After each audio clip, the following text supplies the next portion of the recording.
You're listening to Pink Lady Presents, only on LA Talk Radio.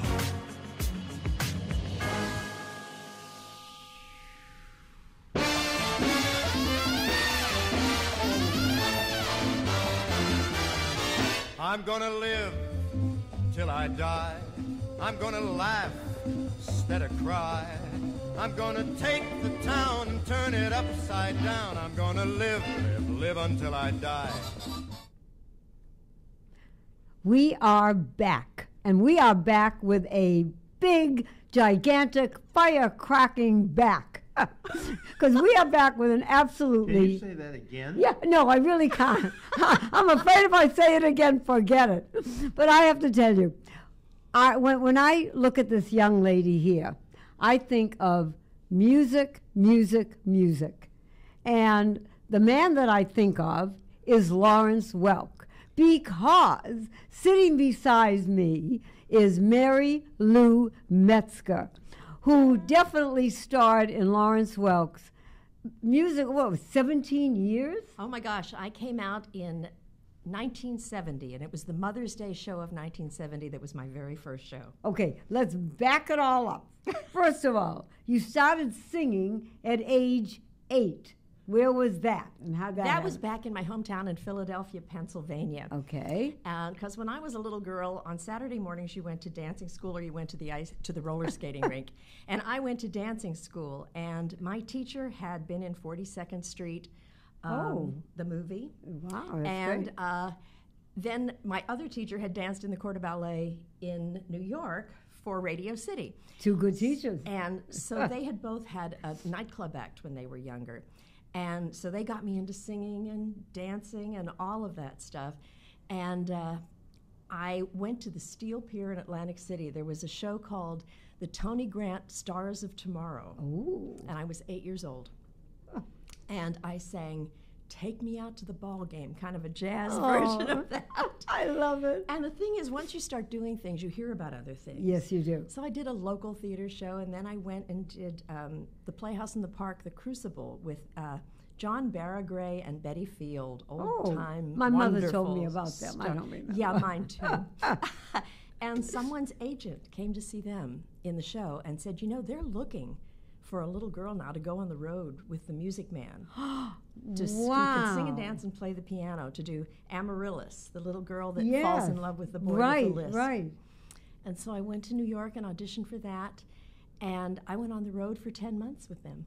Oh my! At 10, all around the at country. 10. Yep. At 10. I want to go back even further. Okay. I found something I that know. you can corroborate or not. Oh, okay, I didn't believe this. I couldn't believe what he yeah. found.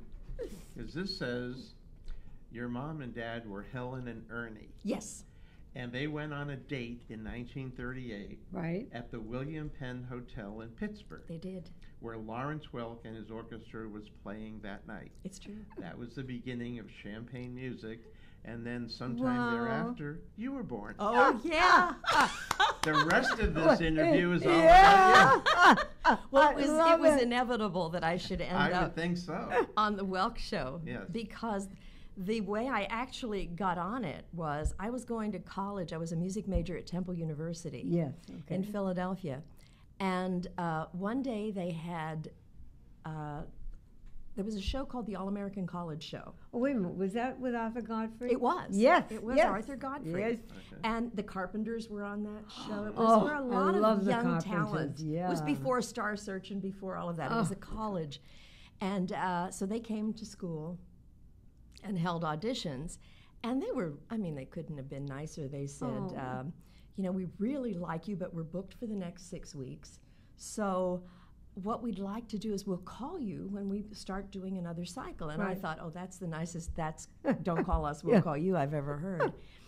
But instead, they actually called me about a week later and said, someone had to cancel on us. Could you come to California Well, yeah. to do a show? And my mom rode the train with a fellow named Bob Hawkinson, who was our local assemblyman in Philadelphia. And she was telling him all about me going to California to tape this show. And he said, you know, I went to college with Myron Florin from the Lawrence Welk Show. Oh, my Lord. And he said, do you think she'd like to see a show, a taping while she's out there? So I went to the taping of the Easter show that year. And Lawrence had a habit of, if anyone was young in his audience, he'd always say, oh, do you sing? And I said, well, yeah, I'm out here to do the college show, the All-American College Show. And he said, oh, sing something. And with no accompaniment, no anything, he handed me a microphone, and I sang How Are Things in Glockamora. Wow. And after the show, he invited me back to his dressing room.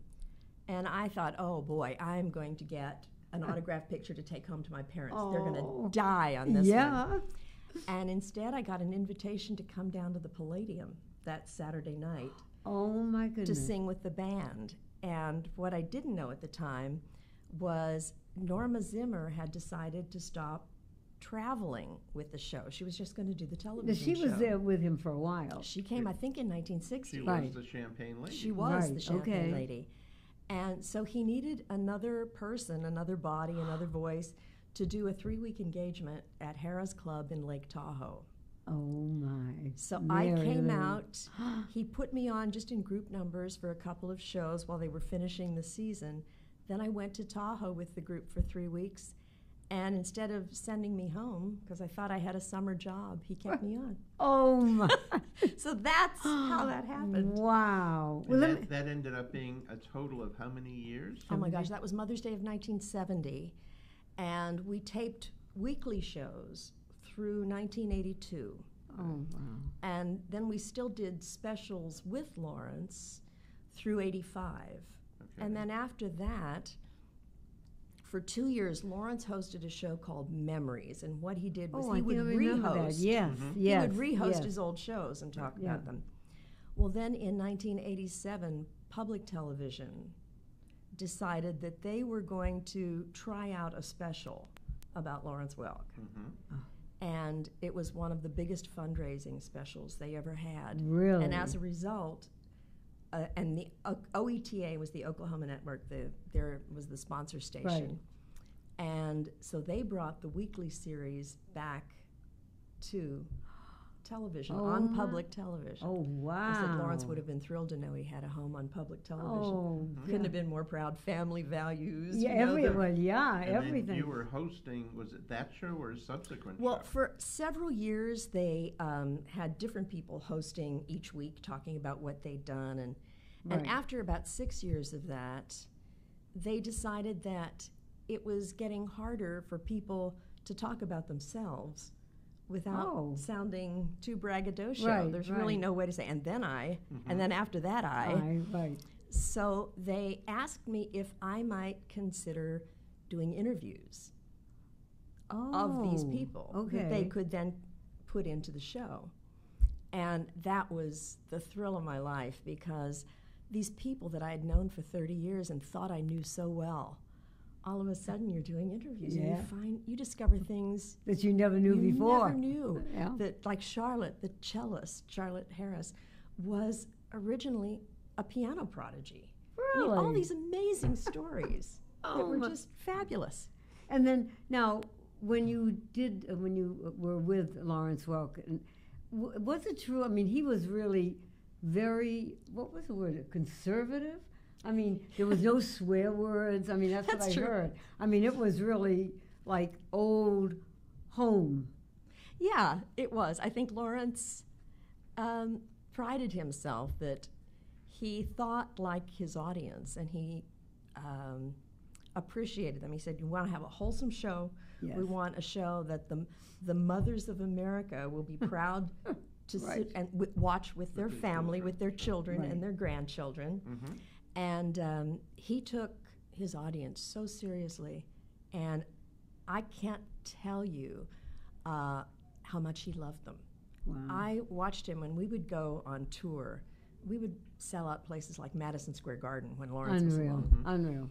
And at intermission, when everyone else went back and relaxed a little, Lawrence would stay on stage and sign autographs and talk to people. Oh, wow. And someone would say, I saw you back in 1937. And Lawrence would say, was that the year that storm wiped out Route 64? And they'd go, yes, that was it. And he said, I remember. And they would then have this conversation like they were the oldest of friends. Oh, my God, I love it. Yeah. Well, and if you had something to say about him, what would you say was indelible in most of the talented people that you knew felt about him? I mean, I understand he was not easy. I mean, he liked perfection. Well, he liked perfection, but he wanted you to be on time. He wanted you to know what you were doing. He respected a professional attitude, and he respected talent and his audience. Yes. And I think that's an unbeatable combination. Right. There's a fellow that's very involved with SAG-AFTRA, Dan Lauria, Yes. the actor. And whenever he's interviewed, and he's frequently interviewed, people say, you know, what's the one thing you can tell the young people coming up in the Screen Actors Guild? Right. He says, know your lines. Yeah. Show up on time Right. and know your Prepared. lines. Yeah. And be there. That's not a lot to ask. No. I think you'd It expect isn't. that in any field. Wouldn't you hope? You also have founded an a cappella group. Oh, yeah. And tell us about that. My husband was working at Universal in a Oh, group. first of all, tell us who your husband. My husband's Richard Malouf, and he's the What? bass player from the Lawrence Welk Show. There He you played go. all the bass instruments, but he had also, been with bands all over the country. He started out with Carmen Cavallero. Oh, I didn't know You that. remember Oh, back then? yeah. And he was one of the judges for America Salutes That's Our right, Veterans and he in was 2016. darling. He's a good guy. Yeah, he He's a is. good guy. Yeah, we've been married since 1973. Wow, how many years? Wow. 44. Wonderful. Count them. Read them and I weep. love it. I love it. So you tell me about this a cappella group now. Well, so he was working in a group up at Universal Studios, kind of a Dixieland called the Shade Band, and it was just when they were getting ready to open their Streets of the World area, when they did the upper deck on the tour. And they wanted a doo-wop group. Oh. And someone said to Richard, your wife sings, doesn't she? He said, yeah, A she little, does. yeah. She might know some people.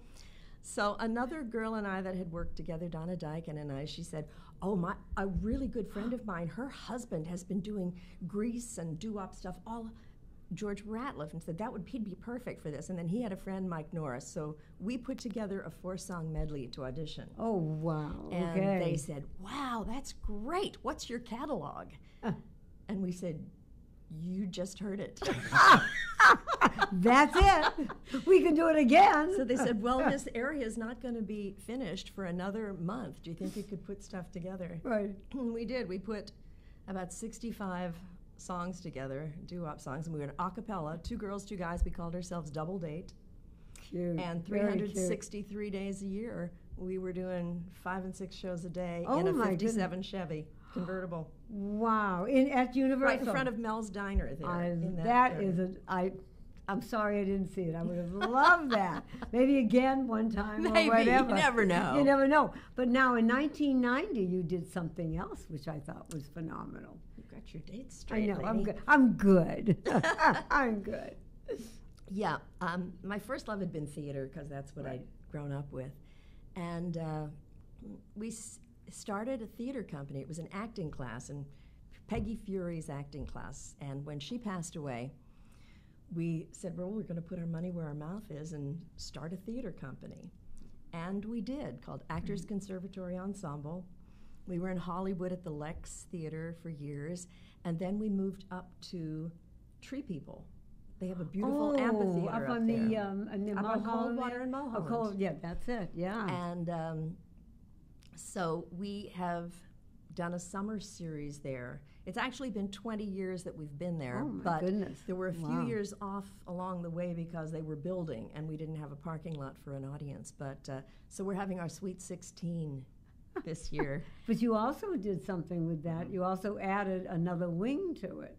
We do. We've done children's theater. Yes. We've Yeah, it's been a great group. When will the Sweet 16 be? What We month? open actually next Sunday, the 22nd. Oh, Paula great. Poundstone Great. Okay, Paula opens Poundstone will be there. Great. next week.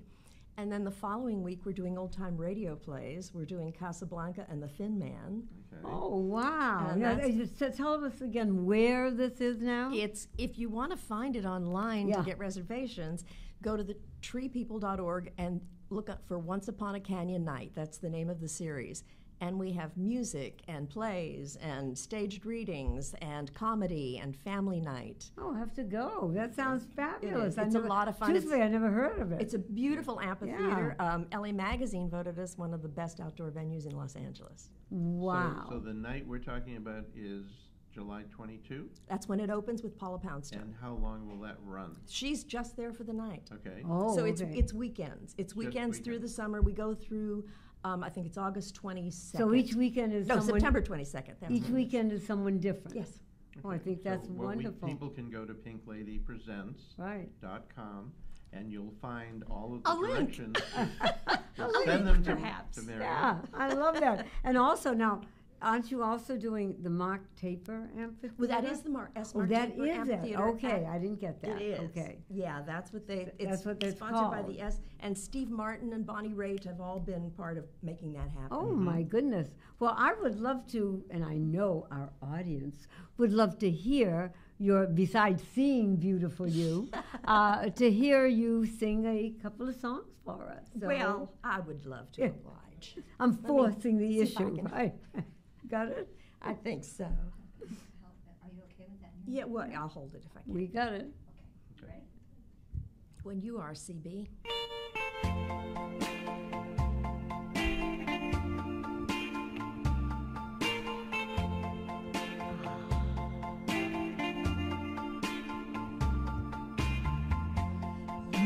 Made me love you.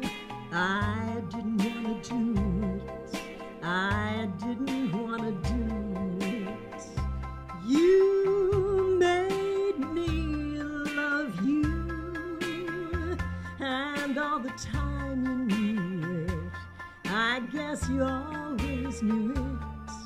You made me happy sometimes. You made me glad.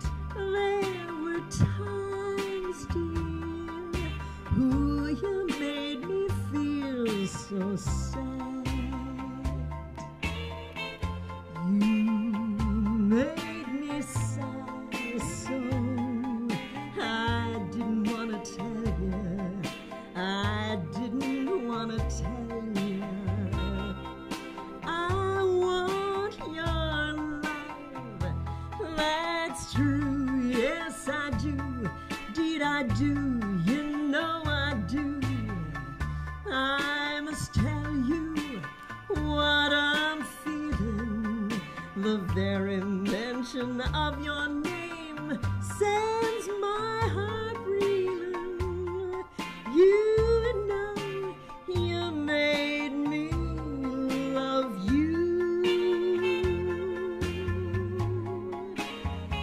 Oh, you made me sigh so. I didn't want to tell you. I didn't want to tell you. I think you're grand. That's true. Yes, I do. Deed, I do. You know I do. I don't care what happens. Let the whole world stop. As far as I'm concerned, you'll always be the top. 'Cause you know you made me love you. Yes. I love that. Thank Oh you. my Thank you, God. thank you. You're precious. Oh, You- it's you- my I mean, you pleasure. really so are. glad to be here with you. Well, you know what? You And were, with them. And with them. And with our you audience. as well. Thanks for watching. I was blessed to have Mary Lou in We Are America. Oh. and a salute to our veterans a couple of years ago. And then last year, We Are America. And it's just that there are certain people like you and our Bobby Stam and people like that we always want with us, because you actually show the world that it isn't over till you say it's over. Oh, Pink, you are an inspiration to all of us, and I love that you and Dove have really honored our veterans so much along the way, especially because my dad was a veteran. He was a World War II veteran of the Battle of the Bulge. Oh, my goodness. And he had 20 machine gun bullets in him. And wow. So I kind of grew up with the generation that knows the value of and is your our dad men and still women living? that serve. No, he's not. He's not. But, I mean, he survived World War IIs, which I'm very grateful for. But so I think that you just honor them every day with the things that you do. What are your plans now? Well, what are you doing now? What anything else coming up besides the summer program? Well, that's going to take me through the end of of September. Okay. And our theater company is being honored in October at the Harvest Moon Festival for all the contribution that we've done to the city. Oh, great. Okay, we'll have to know about that when that time and comes. hopefully to put we'll that do on. a lot more together and get to just celebrate the fact. Well, you're actually doing a thing with the veterans, Boogie Woogie. What is it? We are. When are you doing that? And my friend Bobby Stam is putting that arrangement together for us. And that's working with Tim Shaner through the Elks. Yeah. And he's a past commander of American Legion Hollywood Post 43. And when is that going to be? I don't know. When is that? I don't know. When is that going to be, Bob? It's November 18th. November 18th. That's great. Oh, my goodness. I'm glad somebody. Mary Lou, thank you. We really and truly enjoyed today with you. And please say hello to your wonderful hubby. I will. And I think that alone is a cute story, to meet someone on this show that you're working and to have, 40-something years together? Yeah, 44. He's 44. a keeper. Richard Malouf. Love you, honey. Love it. Love you, honey. I say that too. Thank you so much for watching Pink Lady Presents. And as you can see, it ain't over till you say it's over. Oh, yeah. God bless. See you next time, folks. Thank you.